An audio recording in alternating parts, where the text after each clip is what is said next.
दोस्तों आज हम आ चुके हैं मोहब्बत की नगरी आगरा और यहाँ पर मिलेंगे हम एक ऐसी शख्सियत से जिन्होंने अपनी मेहनत के दम पर एक ऐसा मुकाम हासिल किया है कि उनके बारे में ये लाइन बिल्कुल सही बैठती है कि कौन कहता है कि आसमां में सुराख नहीं हो सकता, एक पत्थर तो तबीयत से उछालो यारों। गाइज आज इनके कई सारे फूड ट्रक्स चल रहे हैं, लेकिन शुरू से परिस्थितियां ऐसी नहीं थी।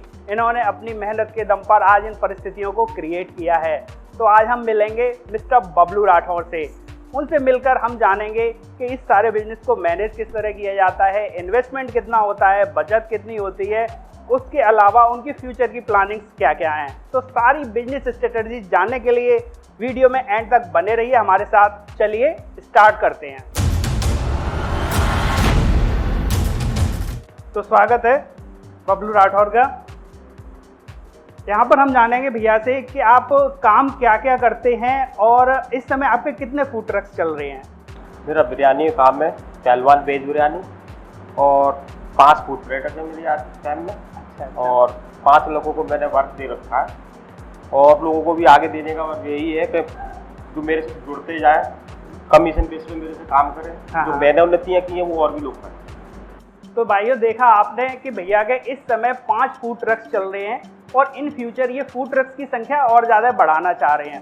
फिलहाल तो इन्होंने 5 लोगों को और एक इनके पास जो यहाँ पे इनके वर्कशॉप में रहते हैं 6 लोगों को इन्होंने रोजगार दे रखा है और इसको ये धीरे धीरे और भी आगे बढ़ाना चाह रहे हैं। तो मैं अब भैया से ये जानना चाहूँगा कि इस काम की शुरुआत कैसे रही, मतलब स्टार्टिंग में आइडिया किस तरह से आया कि इसको स्टार्ट किया जाए और इस स्थिति तक आने में, इतना बड़ा काम ले जाने में लगभग कितना समय लग गया। ऐसा मैं काफ़ी समय से इस चीज़ पे चर्चा भी कर रहा था, सोच भी रहा था। मैंने ये देखा आगरा के अंदर अपने खाने के मामले में कोई जगह सीमित नहीं है। नाश्ता जो हमारे आगरा में मिल सकता है वो कहीं नहीं मिल सकता, रियलिटी। और जो राइस का काम है आदमी सफ़र में भी खा सकता है, वैसे नुकसान नहीं करता राइस का कोई साइड इफेक्ट नहीं है। दूसरी बात, हमारे आगरा के लोग नाश्ते के लोग ज़्यादा रहते हैं। अच्छा, एक चीज़ और पूछना चाहूँगा कि किसी भी बिजनेस को जो फूड से रिलेटेड बिजनेस है उसमें क्वालिटी कितना मायने रखती है? क्वालिटी सबसे ज़्यादा मायने रखती है। जो आदमी क्वालिटी से समझौता करेगा वो काम नहीं कर पाएगा। जैसे कि मान के चलो और लोग बहुत सारे मेरे सामने आए और चले गए, क्योंकि जैसे कि जो क्वालिटी समझौते करते हैं महंगाई बढ़ जाती है, तो पैसे भी बढ़ा सकते हैं। क्वालिटी समझौता करना, काम को ख़त्म करना है, रियलिटी है। देखिए भाइयों, क्वालिटी के साथ किसी भी बिजनेस में जो भी व्यक्ति समझौता करता है उसको कुछ समय तो लग सकता है कि मुझे एक्स्ट्रा बेनिफिट हो रहा है, लेकिन वो लॉन्ग टाइम तक सरवाइव नहीं कर पाएगा। तो बिजनेस का फर्स्ट रूल ये है कि आपकी क्वालिटी बेस्ट होनी चाहिए। एक चीज़ और जानना चाहूँगा कि एक फूड ट्रक बनने में लगभग कितना खर्चा आ जाता है? करीबन समथिंग 1.5 से 2 लाख रुपये। 1.5 से 2 लाख में उसका व्हीकल और उसका मॉडिफिकेशन सारी चीज़ रेडी हो जाती है। जैसे हमारे कोई ऑडियंस भाई कोई फूड ट्रक बनाना चाहें या आपके बिजनेस की ट्रेनिंग आपसे लेना चाहें तो वो क्या आपको कांटेक्ट करके इसकी जानकारी ले सकते हैं? हाँ बिल्कुल ले सकते हैं। हमारे नंबर पर कभी कांटेक्ट करके उसकी जानकारी दे सकते हैं और हमसे मिलकर काम करना है तो काम भी कर सकते हैं। भाइयों भैया का कांटेक्ट नंबर मैं नीचे डिस्क्रिप्शन बॉक्स में दे दूंगा, आप उनसे कांटेक्ट करके फूड ट्रक्स के संबंध में जानकारी ले सकते हैं। उसके अलावा बिजनेस को कैसे किया जाए और बिजनेस की क्या स्ट्रेटजीज रहती हैं, उसकी ट्रेनिंग कैसे होती है, आप एक बार कॉल करके उनसे संपर्क करके प्रॉपर तरीके से उनके पास ट्रेनिंग ले सकते हैं। एक चीज़ और जानना चाहूँगा कि अगर मान लीजिए कोई व्यक्ति एक फूड ट्रक से स्टार्ट करना चाहता है तो वो क्या इस काम की उससे शुरुआत कर सकता है? बिल्कुल कर सकता है फूड ट्रक से। भाइयों एक चीज़ बहुत ध्यान देने वाली है, कुछ लोग एक परमानेंट शॉप पर बैठकर काम स्टार्ट करते हैं। उसमें क्या रहता है, आपका शॉप का रेंट जाता है, आपका इलेक्ट्रिसिटी का बिल जाता है, उसके अलावा आप एक निश्चित जगह बंध जाते हैं और वहीं फूड ट्रक्स के कुछ एक्स्ट्रा बेनिफिट्स होते हैं। तो मैं भैया से ये जानना चाहूँगा कि फूड ट्रक में और किसी एक जगह दुकान पर बैठने में क्या अंतर आ जाता है? देखो मैं इसी चीज़ की चर्चा करूँगा सर। मैंने जो देखा हुआ है, एक्सपीरियंस लिया है, वो आपका दिल्ली से समझा हुआ है मेरा। जैसे कि आप दिल्ली में जाइए, आपको सारे से ज़्यादातर काम फूड ट्रक पे होते हैं, क्योंकि आने वाले समय में अगर आप स्मार्ट सिटी होने वाला है तो इसमें सारे फूड ट्रक ही काम करेंगे। और मैं चाहता हूँ सरकार से भी अनुमति मिले, इनको परेशान ना किया जाए और आगे सारे फूड ट्रक पे ही काम होंगे। तो भाइयों देखो, फूड ट्रक के बहुत सारे बेनिफिट्स हैं। पहली चीज़ तो ये है कि आप एक निश्चित जगह तक फिक्स नहीं रहते। दूसरी चीज़ ये है कि आपकी टाइमिंग आपके हिसाब से सेट हो जाती है। आपका जैसे ही सेल कंप्लीट हो जाती है आप वापस अपने वर्किंग प्लेस पर या अपने घर पर आ सकते हैं। सिर्फ बड़े या मेट्रो सिटीज़ में ही फूड ट्रक सिमट कर नहीं रह गए। जैसे जैसे समाज तरक्की कर रहा है, फूड ट्रक्स अब छोटे शहरों और कस्बा तक पहुंचने लगे हैं। उसके कई सारे बेनिफिट्स हैं, क्योंकि फूड ट्रक्स पर खर्चा काफ़ी कम होता है और इस वजह से जो भी व्यक्ति आपको कोई भी प्रोडक्ट सेल कर रहा है उसकी क्वालिटी अच्छी दे पाता है और प्लस आपके बजट में दे पाता है। अब यहाँ तक पहुँचने के बाद मैं कुछ आपसे पर्सनल चीज़ें जानना चाहूँगा कि इस काम को इतने बड़े पैमाने पे करने में लगभग टोटल कितना इन्वेस्टमेंट हो जाता है? देखो, जब मैंने स्टार्टिंग किया था छोटे स्तर से किया था, जब मैं रेडी लगाया था तो समथिंग 20 से 25 हज़ार रुपये में मेरा स्टार्ट हो गया था और करने लगा था। फिर धीरे धीरे सेल बढ़ती गई, लगने लगा कि ठेली में वजन नहीं ढोया जा सकता, तो मैंने फूड ट्रक बनाया था। एक फूड ट्रक बनाने के बाद में फिर मेरा दिमाग ये करने लगा कि यदि मैं अकेला बंदा इतना मेहनत करके कमाता हूँ तो दूसरा भी कोई कमाए, उससे में परसेंटेज भी मिलेगी तो काफ़ी होती है। तो फिर मैंने एक दूसरा फूड ट्रक बनाया। दूसरा बनाया तो मुझे उसमें उन्नति मिलने लगी, तो तीसरा भी फूड ट्रक बनाया मैंने, तीसरों में भी उन्नति मिली। फिर ऐसे करके मैं आज 5 तक फूड ट्रक बना चुका हूँ और भी आगे यही मेरा वो है कि मैं और भी फूड ट्रक बनाऊंगा और उनको भी रोजगार दूंगा।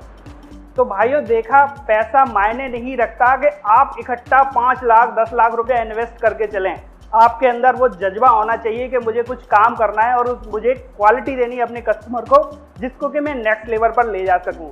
इसीलिए भैया ने मात्र 25,000 रुपये से शुरुआत की और आज इनके पास 5 फूड ट्रक्स हैं। कई लोगों को रोजगार दे रहे हैं। आगे भी इनकी प्लानिंग है कि फूड ट्रक्स की संख्या और बढ़ाई जाए और ज़्यादा लोगों को एम्प्लॉयमेंट दिया जाए।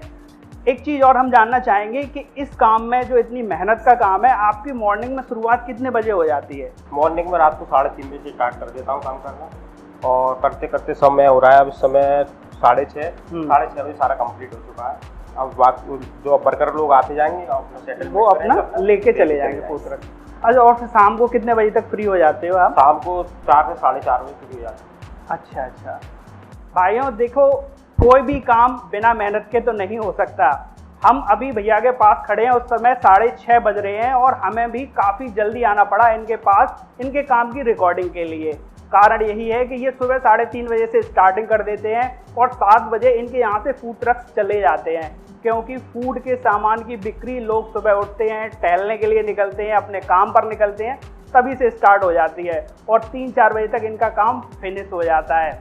एक चीज़ और जानना चाहेंगे हम कि ये फूड से रिलेटेड काम करने के लिए कौन कौन से लाइसेंसेस की ज़रूरत होती है? इसके अलावा और कहीं से भी कोई परमिशन लेनी होती है? इसके लिए, इस काम के लिए एक तो फूड लाइसेंस होता है, जिसे फसाई बोलते हैं, और दूसरा अगर उन्नति करते काम बढ़ाना होता है आगे चल के तो GST की भी जरूरत होती है। सरकार की टैक्स को चोरी ना करें, ज़्यादा से ज़्यादा करें, इससे अपनी पहचान बनती है। और फसाई लाइसेंस से ग्राहक को भरोसा होता है हम क्वालिटी का माल बेच रहे हैं, जिम्मेदारी से काम कर रहे हैं, इसकी अनुमति होती है। दूसरी, नगर निगम द्वारा फूड ट्रकों के लिए अनुमति ली जाती है स्मार्ट सिटी के लिए। तो भाइयों, इसके लिए आपको 3 लाइसेंस तो मिनिमम रिक्वायरमेंट होगी। एक तो आपको खाने का काम करना है तो भारत सरकार द्वारा जो FSSAI का लाइसेंस दिया जाता है, आपको वो लाइसेंस लेना होगा। इंडियन गवर्नमेंट को टैक्स पे करने के लिए आपको GST रजिस्ट्रेशन करा के चलाना पड़ेगा। उसके अलावा आपको अपनी लोकल अथॉरिटी से ट्रेडमार्क रजिस्ट्रेशन भी कराना होगा। एक चीज़ और मैंने भैया के फूड ट्रक पर खास नोटिस की, फूड ट्रक का नाम पहलवान फूड ट्रक है। तो जब भी आप कोई फूड ट्रक स्टार्ट करें, कोई भी बिजनेस स्टार्ट करें, तो नाम कुछ ऐसा यूनिक रखिए कि आपका कस्टमर अगर उसको एक बार पढ़ ले, एक बार सुन ले, एक बार देख ले तो उसको याद हो जाए। तो भाइयों, यहाँ से हम आ चुके हैं लगभग वीडियो के एंड में और यहाँ पर सबसे ज़रूरी चीज़ जो आपके दिमाग में लगातार घूमती रहती है कि किसी भी काम को कर तो लो, लेकिन काम करने के बाद उसमें बचत कितनी होगी। तो आज हम भैया से परसेंटेज में बचत जानेंगे। हम किसी की फिक्स इनकम नहीं जानना चाहते, तो इस काम को करने से इन्वेस्टमेंट के हिसाब से परसेंटेज में कितनी बचत हो जाती है, बबलू जी ये बताइए। परसेंटेज के हिसाब से जैसे मैंने लड़के मैनेज कर रखे हैं, उनको सैलरी वगैरह दे करके और भी तेरे खर्चे होते हैं, सब खर्चे काट पीट करके समथिंग पर डे का समथिंग 15 से 20% मैनेज हो जाता है। तो भाइयों, एक चीज़ हमेशा ध्यान रखिए कि जो लोग आपसे कहते हैं ना कि 50% बचत या 100% बचत, किसी भी बिजनेस में आप सिर्फ बचत तो इंक्लूड नहीं कर सकते, उस बिजनेस में आपके खर्चे भी बहुत चलते हैं।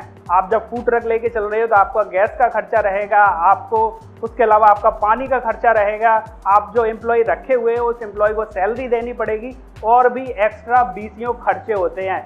तो उन खर्चों को निकालने के बाद 15 से 20% तक की बचत आप फूड ट्रक बिजनेस से आसानी से ले सकते हो।